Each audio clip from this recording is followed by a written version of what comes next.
Welcome to The Explainer. Today, we are diving into something that has a lot of people in geopolitics scratching their heads. Why on earth are global giants like the US and China suddenly so focused on Cambodia?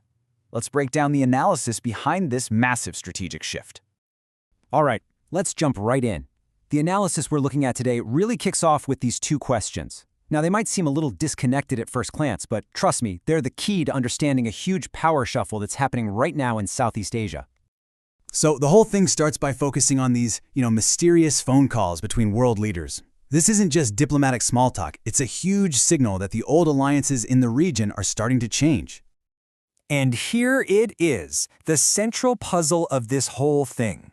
For decades, Thailand has been a major U.S. ally in the region.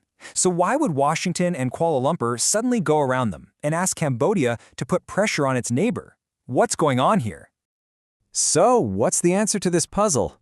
Well, according to this analysis, it all comes down to Cambodia's new leverage. Let's take a look at what strengths it's actually bringing to the table.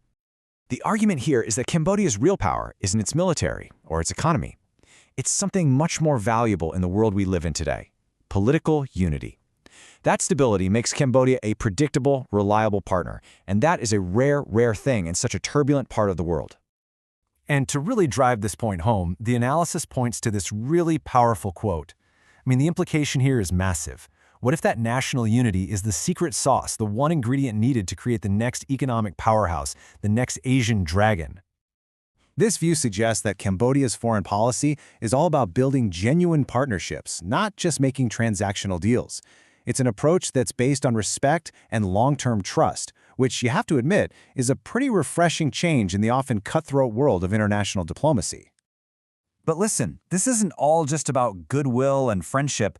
The analysis is quick to point out that Cambodia's military readiness is a huge factor. The argument goes that because Cambodia is strong enough to defend itself, other nations are forced to treat it as an equal when they come to the negotiating table. And this all brings us to the real heart of the geopolitical game. This dynamic between Cambodia, Thailand, the United States, and China. It's like a four-way dance, where the most valuable thing you can have is stability. This slide really lays out the core argument in black and white. The analysis paints Cambodia as the steady, reliable ship, while Thailand is seen as dealing with internal splits that make it a much less predictable partner.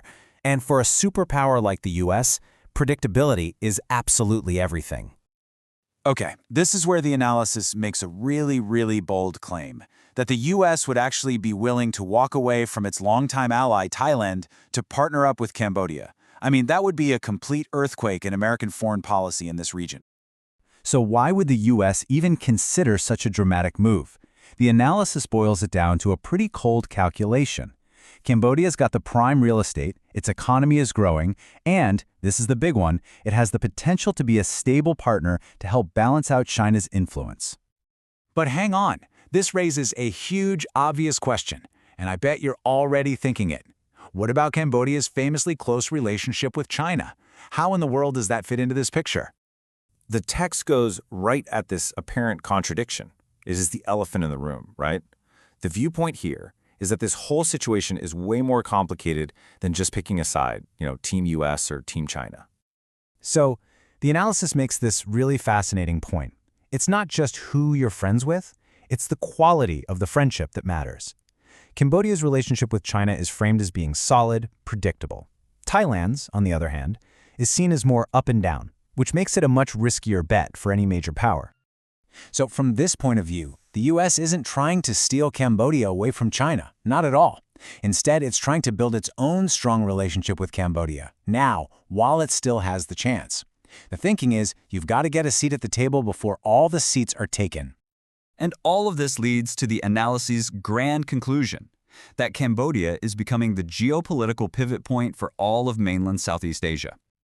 The analysis draws this really striking line through history. Think about it. Whether it was the Cold War or today's economic rivalries, one thing hasn't changed. Cambodia is right at the geographical heart of the action. Its location is this constant factor that no major power can afford to ignore. And this just brilliantly shows why, from a strategic perspective, Cambodia is the prize. It's not just about Cambodia itself, It's about the fact that having influence there lets you project power across all the surrounding nations. It's basically the key that unlocks the whole region. So, the ultimate takeaway from this whole analysis is that this great power competition isn't some big threat to Cambodia, it's a golden opportunity.